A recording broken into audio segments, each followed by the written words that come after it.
Good morning. How's everyone doing? I just wanted to go live and talk about my endometriosis journey. Endometriosis is something that I thought I had.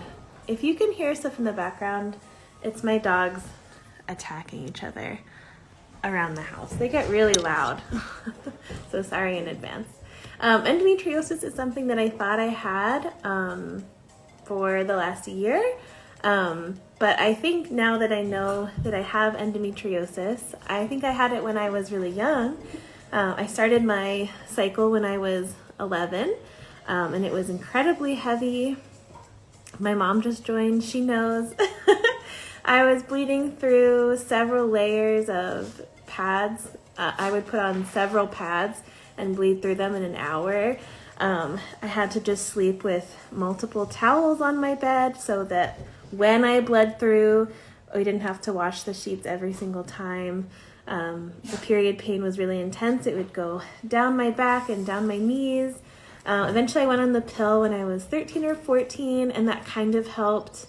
And then I came off of birth control in May of 2021. And after my cycle regulated, the really intense pain and really heavy bleeding came back. So that actually isn't what made me think I had endometriosis. It was that I started to get really intense ovulation pain, which can be a sign of endometriosis. And now I know that I had endometriosis on my ovaries and my uterus and the abdomen surrounding the ovaries. So that makes sense why I was having pain during ovulation. So I had surgery on May 8th, which was about a week and a half ago, almost 2 weeks ago. They did find endo. We don't know what stage it is yet. I see her on Monday, so I'll know what stage it officially is then. Some things that I'm doing to help my endometriosis. Actually, I'm going to take my Elix Daily Harmony. This is really good. It's more for just like everyday use. I do have the cycle balance that I use. I just do 2 a day.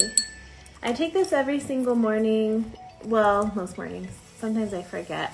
And it's just great for like balancing everything, the stress and the hormones. And it tastes pretty good too. Well, it doesn't really taste like anything. Okay. So some things that I'm doing to manage my endometriosis besides surgery, of course. So in surgery, you can either burn off endometriosis lesions or you can remove them. Most people choose to burn them unless they're in a sensitive space. I do have endo on some sensitive areas of my internal body, so they weren't able to burn those off. They cut those off more, but sorry. So yeah, they burned those off, but to maintain that for this moment, and this isn't a recommendation for anyone else, I don't want to go back on birth control because my mental health, even though my periods did get worse, and the pain, especially around ovulation, did get worse, my mental health has improved so much since I got off of hormones. That's just me personally. I know that's not the same for everyone, but it makes me feel like I don't really want to go back on hormones anytime soon. So I told my doctor that, and we're going to work on kind of trying to balance that without using hormones. So one way I'm doing this is through the anti-inflammatory diet, and another way is through Elix. This is a great company that I found through a mutual friend. And they are actually clinically tested, and they have clinical amounts of herbs. So sometimes supplements, when they sell things, they don't have they do have the ingredients that they're saying they do, but they don't have enough of it to actually make a difference. And the thing that's really cool with Elix is that it'll do its own studies to make sure that it's really improving the lives of women, and they release those results every year. So actually, I'm going to be unboxing this while I talk about other things I'm doing, like the anti-inflammatory diet. So that is a tricky one. Basically what that means is you want to eat foods that are as low in inflammation as possible. So some things that are pro-inflammatory, meaning they cause more inflammation, are things like alcohol, things like lots of sugar, things like high fructose corn syrup, what's that other really big one? Any kind of processed foods like seed oils are really big. They're really popular, but they can be really inflammatory. Hi, I'm just talking about my endo journey and kind of what I'm doing now that I've been diagnosed with endometriosis. Oh. So there are lots of foods that can be inflammatory. And when I first started researching it, it was super overwhelming because it felt like everything was inflammatory. Or I would see different articles and different people say that certain foods were inflammatory and certain foods were anti-inflammatory. So it really made me feel like, well, what is true and what's not true? So I just kind of started to do the basics. A lot of people will do the elimination diet, which is basically they take out almost everything and they go back to basics completely. And then they slowly add in one food group at a time, or like one kind of item of food at a time. That does not feel realistic to me, and also not sustainable, because I think I would just binge all those foods that I was restricting. I think I would start to get a weird mentality around food if I did the elimination diet. So yeah, I just decided not to do that. So the things I started to cut out were lower.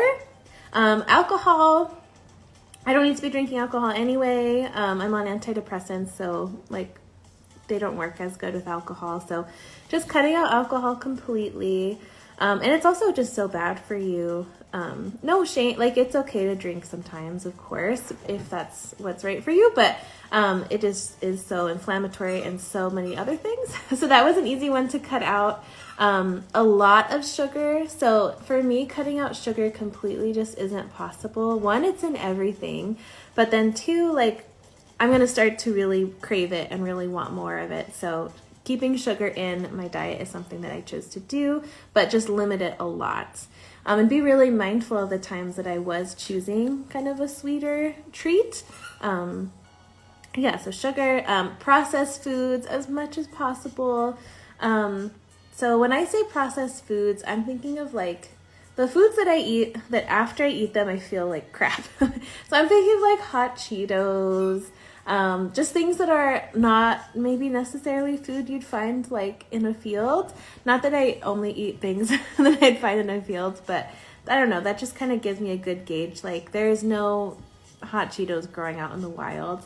But also I know this is kind of like going against what I just said. But I don't think we need to be afraid of foods. Like I think a lot of wellness people and holistic health people really instill like the fear of God in you about like how you're going to ruin your body and ruin your health if you don't eat well, or if you eat dairy, or if you eat processed foods, or if you go out to eat, or if you have fast food. It's fine. And a lot of the times, like maybe someone's busy, maybe someone's a working mom, maybe someone has a really intense job, maybe that's all they can afford. There are lots of reasons. Maybe they have a disability. There's lots of reasons that people go to fast food and go to those easy choices. And it's not for us to say that that's good or bad. So I'm just saying like processed foods for me were something that I would immediately notice I'd have a flare-up. I also have eczema on my hands, and I have noticed that when I eat certain things, the eczema gets worse. So I could start to track like, okay, what I'm eating actually makes a huge difference in how I'm feeling. So that's why I'm cutting out processed foods. Well, not even cutting out. I will have hot Cheetos, but it's like, it's more of a treat than it is a staple. Not that it was a staple, but you know what I mean, I hope. Okay, let me start to open this a little bit more. I just don't want to be too loud. So Elix ships 3 months at a time. It comes in these really pretty capsules. I actually, when I went on antidepressants, I took this into my doctor and I was like, hey, like, do you think I can take this? I was like, please say yes, because I just got 3, because that was 3 months ago. And she was like, yeah, this is all fine. Not to say it's fine for you, you know, it's different for everyone. But she was like, oh, these are so cute. It's so cute that it comes in these little bottles. And so I thought that was I totally agree. They are so cute. Other things I'm cutting out, gluten. I know. I'm one of those people who are cutting out gluten. So gluten is not necessarily inflammatory for everyone. I think something that is a little bit more inflammatory about the gluten we have now is that the wheat is so much more processed than it ever was. So I think our body's tolerance to things like gluten has gone down.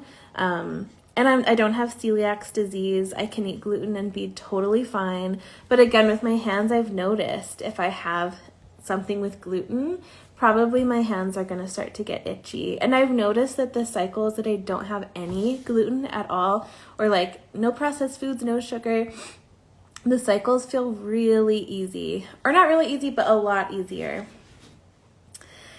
Yeah, so gluten. And so I do, since I don't have celiac disease, I do the 80-20 rule, which is that I just try and be gluten-free 80% of the time. Okay, so the really cool thing about Elix is that it's personalized to you. So I filled out a pretty quick survey. I also sent in a picture of my tongue, because that's something that is common with Chinese medicine. And then they send you like what your herbs are. So I cannot say all of these, but I will say what some of them are. Motherwort, that's anti-inflammatory and a uterine soother. We have white peony, a blood builder, pain reliever, and spasm reducer. Some other ones down the list that I can pronounce. I actually don't know how to say a lot of these. Ginger, anti-inflammatory, peppermint, licorice, and then some other really cool ones that I don't know how to say. But most of these are hormone regulators, pain relievers, anti-inflammatories, mood regulators. A lot of these help with your mental clarity. And I have noticed that my fatigue is so much less since I started. Like I said, it is personalized. So every bottle has my name handwritten on the side. So that's a really cool thing about this. So I'm going to leave this out because I actually am 7 days out from my period. So that's usually how you take this. You take, I think it's 6 dropperfuls, which is about a teaspoon, 2 times a day, 5 to 7 days before your cycle. And this is kind of like a heavier dose. So I'm going to leave that out because I am right at the time where I should be starting to take that. And I'm just going to put the other ones to the side. I'm going to put in my little thing. So the thing about gluten-free is that it's actually not as bad as it sounds to do if you're cooking everything yourself. Hi, Sophie. Hi, Sophie. I'm just talking about my endo journey, and right now I'm talking about what I'm eating to try and kind of reduce the inflammation in my body. I'm talking about being gluten-free, unfortunately, or like gluten-limited. I've made this joke before that unfortunately I can tell a difference when I wished it didn't make a difference. I was kind of hoping it wouldn't almost. But now that I know that it makes a difference, I can't go back to when I didn't know that really helped. So yeah, gluten-free is not that challenging when you're cooking for yourself. Because when you're cooking for yourself, once you find the recipes that you like, and there are so many out there, it's not too bad. It's when you go to other people's homes and they're cooking for you, or you're trying to find...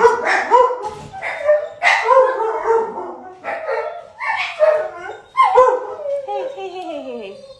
I think a dog just walked by.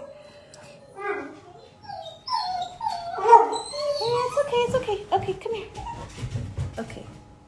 Yeah, I don't know what's going on. It's okay though. Yeah, I think it's when you go out to eat that it can be really challenging, but more and more people are gluten-free.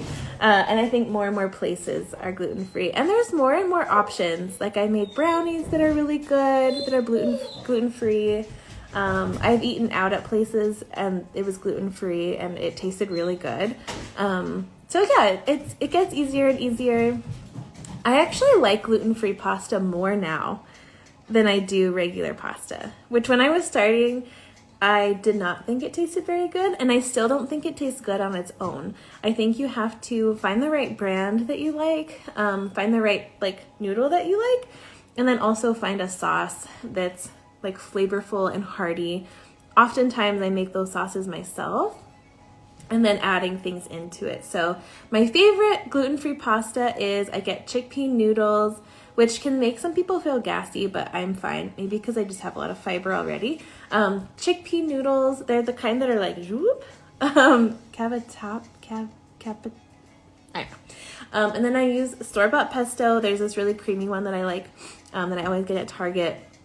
And then I get frozen zucchini spirals, and I just kind of fry that up in grass-fed butter. I add like my seasoning to that and everything. And then I also might add in a little bit of kale or something if I want a little bit more veggies. I usually do chicken chunks as well. And so for that, honestly, I've been really lazy. I'll get the bag of frozen pre-cooked chicken and I just kind of like grill that and toast that, and that's really good. And then I put it all together and then I put the pasta in. And honestly, I don't think I would be able to tell that it's gluten-free because of all the flavors. I think if it was just on its own, you can tell. But yeah, that's how I am with gluten-free. I also got this really cool little pamphlet that came with my Elix order, so I thought I would read that to you. Welcome to the Elix family. Your tailored formula is made from organic medical-grade herbs that have been carefully selected for their potent healing properties. This treatment is most effective when paired with restful sleep, plenty of water, less alcohol and caffeine, and a diet of beautiful leafy greens. So that's something that I forgot to mention, is that I really try and limit my caffeine intake. I love coffee, and I love like going to get my little coffee. It feels like such a treat. So I am not taking that away from myself because I think I would really crave it if I did. But what I'm doing instead is I plan out when I am going to be having my coffee. So I say to myself, you can go get coffee at a coffee shop once a week. And so that once a week is also like my self-care day. That's usually when I do some deeper journaling. I work on maybe some prompts or something like that. And yeah, I just like drink my coffee. Maybe I write more in my novel. So it feels like this whole ritual around coffee. And so it's like not as centered. And then otherwise I drink tea. I drink matcha sometimes. I like to make a little oat milk latte, and actually I will put in my little Elix tinctures in my matcha lattes. I also do like an Earl Grey. I like having milk with my tea, or sometimes I just do a regular green tea, but I like the green tea with peach. So how to take cycle balance. Yours will come with instructions. My cycle is regular, so I take the morning and evening 6-dropper fulls. You should be going through 1 bottle a month. And so they also have this little diagram, that tells you kind of the signs of progress. So in cycles 1 and 2, you won't feel major pain relief quite yet, but you should be able to feel brighter menstrual blood coloring. So I actually did experience that, and I was surprised. I didn't know what that would mean. And I noticed it my first cycle. My period blood was bright red instead of like a dark brown, or like dark red brown. So I thought that was really interesting. Less clotting. I definitely experienced that. I mean, we're already here. You're already this far in. I was having clots like the size of like dimes and quarters and higher, which if you look online, that's like a sign that you should go to the emergency room, which I've done, and they've just been like, oh, you're fine. So yeah, I still have clots, but way less. Less digestive upset around menstruation. So I did notice that I was bloating a lot less. Of course, that could be from like not eating as much gluten, but I actually started this before I started the diet changes. So cycle 3 to 4, so that's kind of when your hormones are starting to balance out. So you should be feeling reduced pain, lighter flow. I actually did have lighter flow my 3rd cycle, and I was shocked because, like I said, I've had a heavy cycle since I was 11, and I thought that was normal, honestly. People, and I've mentioned it to doctors in every exam, and they're always like, oh, okay, that's just your period. So to realize that I could have lighter periods was shocking. Less fatigue, fewer mood swings, and improved sleep. And then once you get to cycles 5 to 7, which I have not gotten to yet, many report I finally have my life back. And this is where you have the biggest improvement in pain and other symptoms. And once we get to 8+ cycles, you'll begin to feel balanced every day of the month as hormonal fluctuations are now within a healthier range. So your hormones do fluctuate throughout the month, but when they're unregulated, oftentimes they're fluctuating in ways that are not healthy or ways that are feel really intense in our bodies. You might also feel more energy, have less acne. That has totally been true. I've always had a little bit of acne, and this has helped reduce it a lot. Better digestion and fewer headaches. Thankfully, I don't really get headaches. We do have frequently asked questions that I'm not going to go over. Yeah, and so the last page, this beautiful page, it says, we wanted to create a remedy we feel good using. We can't wait to hear your feedback. And our formulas are proudly organic and ethically sourced. That's amazing. Made from raw whole herbs, free of alcohol, toxins, and fillers. This is really cool because most tinctures are made with alcohol. My tinctures are made with alcohol, so it's cool to find tinctures that don't have any alcohol in them. And like I said, these are backed by science and clinical studies, so I think that is really, really cool. Awesome. So yeah, I'm also doing other stuff like the things I've been doing all along, like tracking my cycle. I think tracking your cycle is so important.